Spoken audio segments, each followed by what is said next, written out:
Believe it or not, memes are changing the world.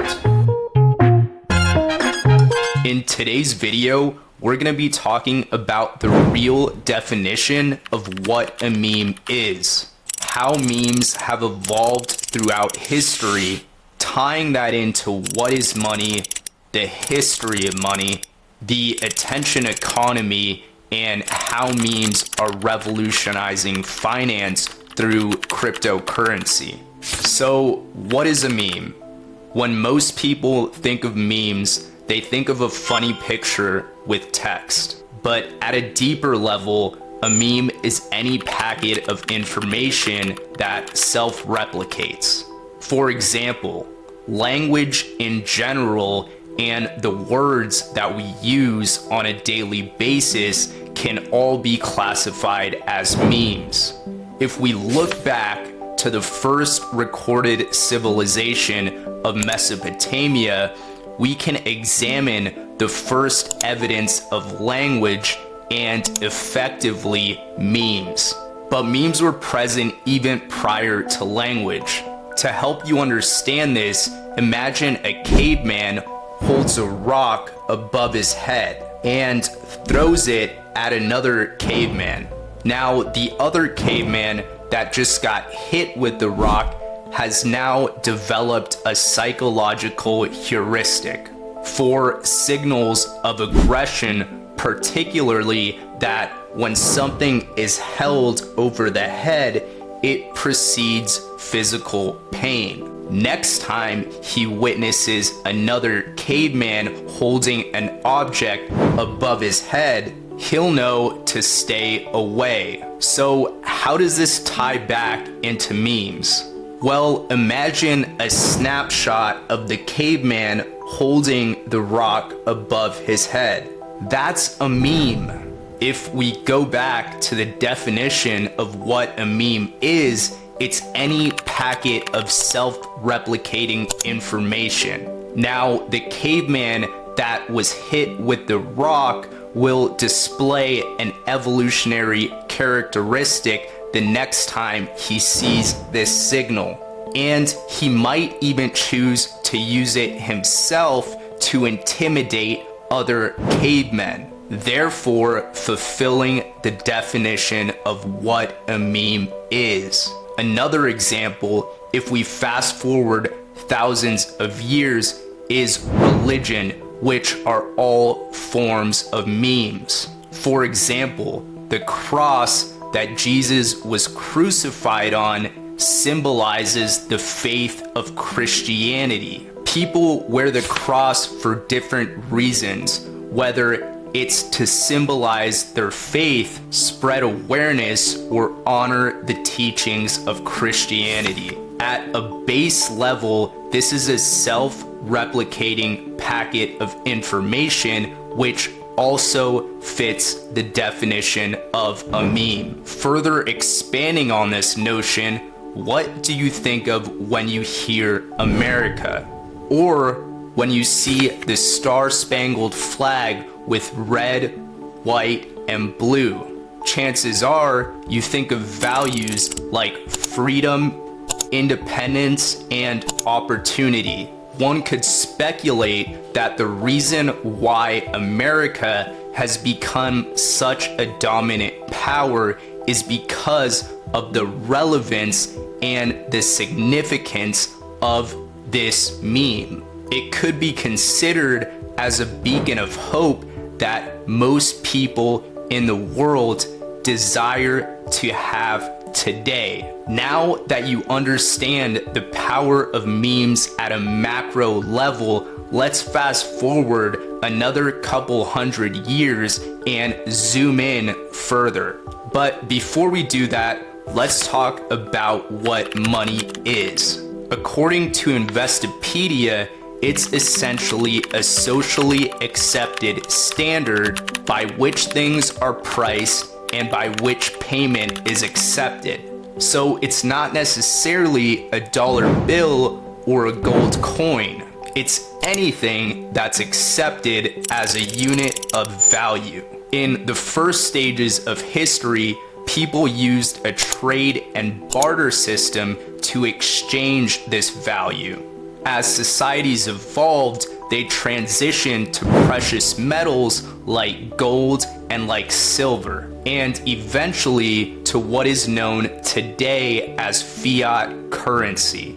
The most recent iteration of what money is comes in the form of cryptocurrency. In order to understand why cryptocurrency has value and ultimately tie it together into the revolution of finance via memes, let's take a look at the catalyst that has been driving this movement forward. To do this, we'll evaluate the renaissance of Web 1, Web 2, and ultimately Web 3. First, it's important that you understand the stages of capitalism to understand how first world countries like America are providing utility to the world by spearheading these movements. In order to do that, we'll review the transition from a manufacturing economy to a knowledge-based economy and dissect the differences between physical capital versus intellectual capital. In early stages of capitalism, burgeoning societies have a greater capacity for physical capital because they haven't experienced a wage growth threshold that allows foray into a knowledge-based economy. Physical capital, which lends to manufacturing economies, has a finite throughput of production capacity. For example, two separate men essentially have the same production capacity with exception for a few percentage point spread. Meanwhile, the intellectual capital of two separate men can have exponential multi-thousand percentage point spreads. Think about comparing the inventor of the toaster to the inventor of the World Wide Web. One of these inventors was monumentally more impactful to economic growth. On the flip side, from a physical labor perspective, maybe one man is faster and stronger, but his production capacity is fundamentally the same. Now, let's dive into Web 1, which was the creation of the internet enabling for worldwide transference of data. To refresh your mind on previous topics, think about how many hundreds and thousands of years it took to spread the most powerful memes in the world, like language and like religion. The first iteration of Web 1 made it possible to spread memes in a matter of days, hours, and even seconds, as opposed to centuries. Then the explosive growth of Web 2, which is essentially the creation and adoption of social media, made this data transference even faster, further fueling the fire that memes feed on to grow. Now, tying all of this into what is money and the power of cryptocurrencies today is the third iteration, being Web 3, which focuses on openness, blockchain, and user utility, essentially enabling for the decentralization of finance. When Bitcoin was created in 2009, it marked the very beginning of this Web3 era. In the 15 years since its inception, many people have flocked to Bitcoin for the utility aspects.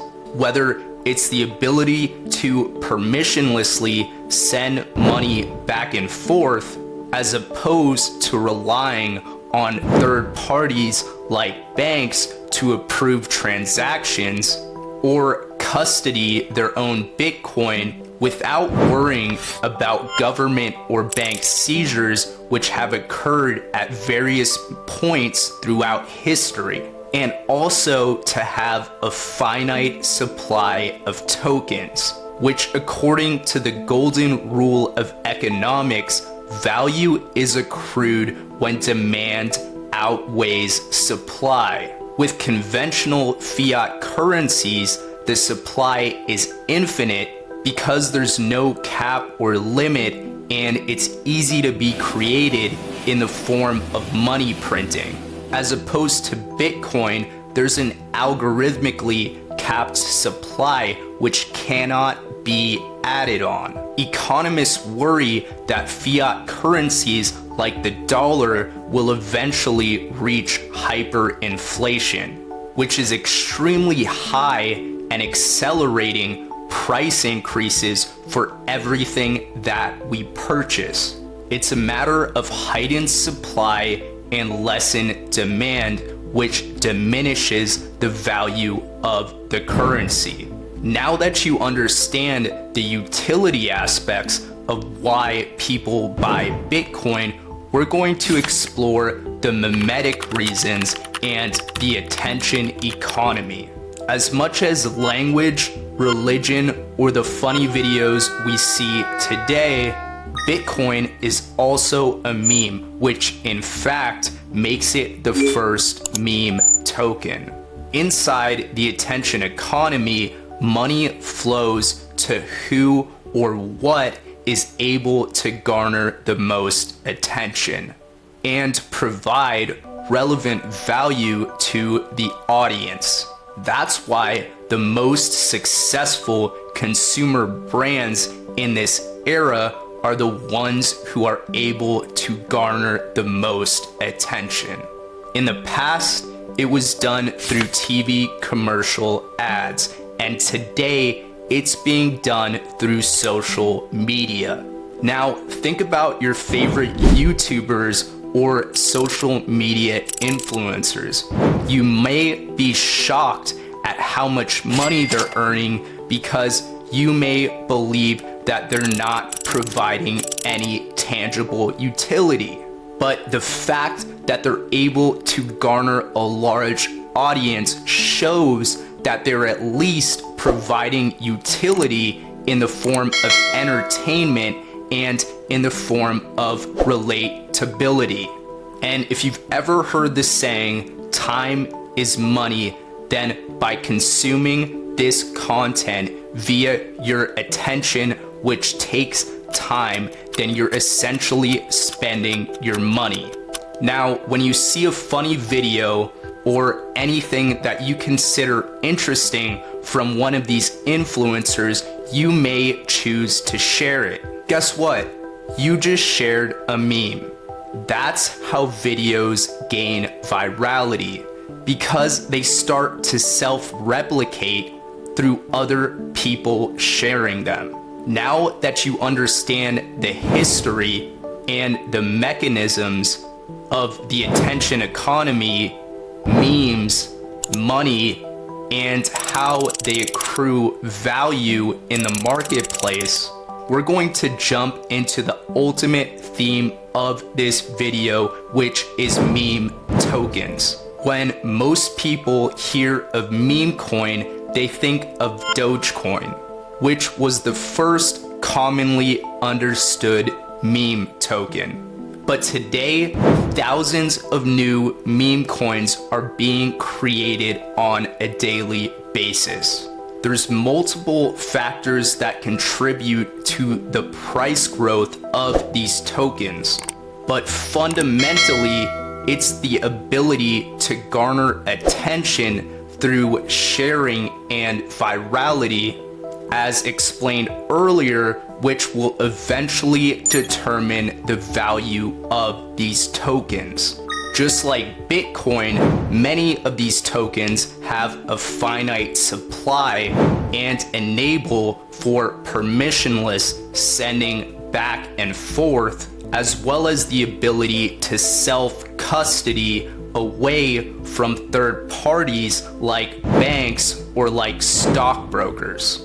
These fundamental value propositions, combined with the ability to relate to a specific demographic of audience, similar to social media influencers as explained earlier, is what gives these tokens value.